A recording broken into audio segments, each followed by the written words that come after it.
Okay. Vlog lang ako. Sayang eh. Content din to eh. Ayan o. Diba? Kung mapapansin mo, hindi naman basag yung bola. Wala naman problema yung bola, oh. Diba? Goods yung bola. O, plastic lang to, diba? Plastic. Lahat ng bola niya, okay, walang problema. Pero, yung backplate niya, nahukay. Ayan, oh. Nahukay ang backplate. Bakal to, nahukay. Kasi mas malambot pa sa plastic. Ha? Ganon ka low yung quality. Sobrang low quality nito. Huwag kayong bibili ng ganito. Ano nangyari sa bushing? Original bushing to, di ba? Eto, kaya kinalawang dahil naman dito. Ayan. Yan natin.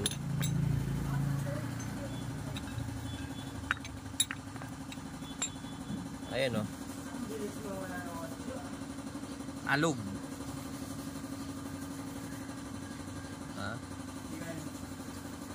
Alog. Yung mga ganitong klaseng bushing, mga bronze bushing, mas mabilis itong maubos. Kasi malambot ang bronze kaysa sa steel. Mas malambot yung bronze. Kaya ito mas mabilis talaga masira. So, sayang lang, no? Ayan, no, yung poste. Ubos. Diba? Pudpud agad. So, sayang yung pera. Magkano bili? Isang set. Yung drive base, okay naman. Pero ito talaga, sablay ito.